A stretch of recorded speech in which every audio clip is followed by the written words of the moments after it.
বাচ্চার মা হয়ে যখন বাচ্চাদের মতো আচরণ করে। এই তো দেখুন বাচ্চার মা হয়ে আমি বাচ্চা সহ ঘোড়ার পিঠে উঠে গেছি। হ্যালো এভরিওয়ান, আসসালামু আলাইকুম। কেমন আছেন সবাই? আলহামদুলিল্লাহ আমরা অনেক ভালো আছি। তো চলে আসলাম নতুন একটি ব্লগ ভিডিও নিয়ে। তো এটা ছিল গতকালের ভিডিও। গতকালে আমরা একটা দাওয়াত বাড়িতে গিয়েছিলাম। তো আমাদের একটা দাওয়াত ছিল, সেখানে আমরা যাবো। তো এই তো দাওয়ার জন্য রেডি হয়ে আমরা যাচ্ছিলাম। তো আমরা ছিলাম, আমার সাথে ছিল আমার আম্মু এসেছে 2 দিন থেকে। তো তারা আমার আম্মুকেও ডেকেছিল। তো আমরা সবাই মিলে যাচ্ছিলাম। তো দাওয়াটা যেহেতু দূরেই ছিল, তো আমরা আর বাইক নিয়ে যাইনি, আমাদেরকে উবারে যেতে হয়েছিল, যেহেতু ছোটো বাচ্চাও আছে সাথে। তো আমরা এই তো বের হয়ে গেলাম। আর দাওয়াত বাড়িতে গেলে অবশ্যই তো কিছু নিতে হবে, এই জন্য আমরা একটু মিষ্টি নিয়েছিলাম এই তো বিক্রমপুর মিষ্টান্ন ভাণ্ডার থেকে। তো ওখানে আমি একটু ভিডিও নেওয়ার চেষ্টা করতেছিলাম, কিন্তু পাচ্ছিলাম না, তো হালকা একটু ক্লিপ নিয়েছিলাম। যাই হোক, তারপরে শুরু হলো হচ্ছে আমাদের যাত্রা। তো জানি তো ঢাকা শহর মানেই হচ্ছে জ্যাম, বিভিন্ন কাঠখড় পুড়িয়ে তারপরে একটা জায়গায় যেতে হয়, মানে যাওয়ার আগেই হচ্ছে মানুষ ক্লান্ত হয়ে যায়। আর যেহেতু দূরেই ছিল, মানে মোহাম্মদপুর থেকে উত্তরা যেতে হবে, তার মানে অনেকটাই দূর। তো হচ্ছে যেতে যেতে আমার আম্মুও কিন্তু ক্লান্তই হয়ে গেছিলো। আর হচ্ছে আমার কিন্তু আবার হচ্ছে হঠাৎ করে কেউ দাওয়াত দিলে যেতে ভালোই লাগে, মানে অনেকদিন পরে যদি সেটা হয়, কারণ নিজের রান্না খেতে খেতে মাঝে মধ্যে মনে হয় ইস কেউ যদি একটু দাওয়াত দিয়ে খাওয়াতো তাহলে হয়তো বা হচ্ছে খুব ভালো হতো। বা একটা জায়গায় গেলে সেখানে হচ্ছে কারোর সঙ্গে কথা হয়, গল্প হয়, এতে কিন্তু অনেকটা মাইন্ডও ফ্রেশ হয়ে যায়। তো ভালোই লাগে যেতে। তো আমার ভালোই লাগতেছিল। আর হচ্ছে যাওয়ার সময় একটু আমি যে রাস্তা ভিডিও করে নিচ্ছিলাম। তো মাঝে মধ্যে কিন্তু ঢাকার কিছু কিছু রাস্তা আমার ভালোই লাগে, বিশেষ করে এলিভেটেড এক্সপ্রেসওয়েটা কিন্তু দেখতে খুব ভালোই লাগে। তো আমি কিছু কিছু ভিডিও ক্লিপ নেওয়ার চেষ্টা করতেছিলাম। তো এখানে হয়তো এলিভেটেড এক্সপ্রেসওয়েটা আসেনি, যাক, কিন্তু রাস্তাটা কিন্তু আমার ভালোই লাগতেছিল। দেখতে দেখতে আমার সময়টা কেটে যাচ্ছিল, যদিও দূরে কিন্তু কিছু মনে হয়নি। অবশ্য যাওয়ার সময় প্রথম দিকে জ্যাম পেলেও পরে হচ্ছে আমরা খুব একটা জ্যাম পাইনি, তো ভালোই লাগতেছিল দেখতে।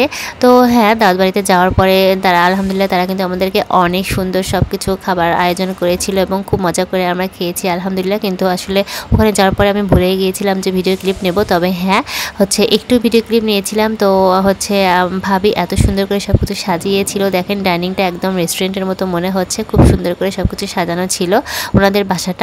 তো যাই হোক, ওখানে খাওয়া দাওয়া শেষ করে আমরা যখন চলে আসবো, তখন মনে হলো যেহেতু উত্তরাতে এসেছি একটু দিয়াবাড়িতে যাই। তো এই জন্য আমরা হচ্ছে দিয়াবাড়িতে গিয়েছিলাম। তো দিয়াবাড়ি এটা কোন স্টেশন ঠিক জানি না, দিয়াবাড়ি তো বেশ কয়েকটা জায়গা আছে। তো এটা হচ্ছে কত নাম্বার গেট যেন, 3 নম্বর গেট মনে হয় বলেছিল। তো ওখানে আমরা একটু নেমেছিলাম। তো এখানে তো শিশু পার্কের মতো ছিল। তো অনেক সবাই এখানে খেলাধুলা করতেছে। আর যেহেতু শুক্রবার ছিল, অনেক কিন্তু ভিড় ছিল, আপনারা দেখতেই পাচ্ছেন, অনেক হচ্ছে লোকজন ছিল, প্রচুর লোকজন ছিল। তো সবাই মজা করতেছিল, আমরা এখানে ছবি তুললাম, ভিডিও করলাম, বেশ কিছু ভিডিও ক্লিপ নিলাম। একটু চানাচুর মাখা ওখানে তো খাইছি, তারপরে একটু মনে হচ্ছিলো আবার ঝাল ঝাল কিছু খাবো, তো এখানে একটু খাইলাম। তো তারপরে যেটা হইলো যে এই তো আমার যেটা স্বভাব যে হাতির পিঠে ঘোড়ার পিঠে, এর আগে আমি অনেক উঠেছি। আমি যেখানে ঘুরতে যাই আমার কাজে হচ্ছে এগুলা, মানে হচ্ছে ছোটো মানুষের মতো সব কিছু কাজ। আর আপনাদের ভাইয়া হচ্ছে সায় দেয়, কিছু বলে না। তো যেহেতু আমি শুকনা পাতলা মানুষ, এই জন্য আমার কোনো সমস্যা হয় না, আমি উঠার এটা সেটার পিঠে কিন্তু উঠে যাই।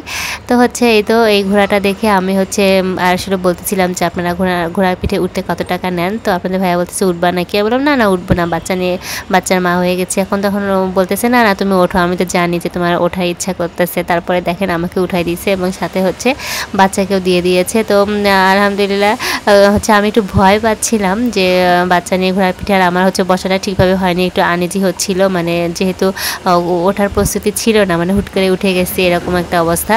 তো হচ্ছে আমি শুধু বলছিলাম যে আর নিয়ে না, কিন্তু তারপরে একটু হচ্ছে হাঁটাহাঁটি করে, যেহেতু উনি ওনার যতটুকু ঘোরানো ততটুকুই ঘোরাবে। যাই হোক, একটু ঘুরছিলাম, সবাই আমাদের দিকে তাকায় ছিল, আমার একটু লজ্জাও লাগতেছিল। যাই হোক, আর আমার আম্মু তো শুধু মনে মনে রাগ করতেছিল যে এই কি এখনও ছোটো বাচ্চার মতো এগুলো করতেছে। তো যাই হোক, তারপরে সেখান থেকে ঘোড়ার পিঠ থেকে যে নেমে তারপরে আমরা প্রায় সন্ধ্যা লেগে গেছিলো, আমরা আসার জন্য ওয়েট করতেছিলাম। তো তখনই এখানে দেখলাম যে মেট্রো রেল যাচ্ছে উপর দিয়ে। তো ওই জায়গার একটা ক্লিপ নেই, ভিডিও ক্লিপ, তো ওই ভিডিও ক্লিপটা নিচ্ছিলাম। আর আমরা উবারের জন্য ওয়েট করতেছিলাম। তারপরে যে উবার চলে আসার পরে আমরা চলে আসতেছিলাম এবং তারপরে এই সন্ধ্যার ভিডিওটা একটু নিচ্ছিলাম। তো সন্ধ্যার রাস্তাগুলো কিন্তু দেখতে অনেক সুন্দর লাগতেছিল।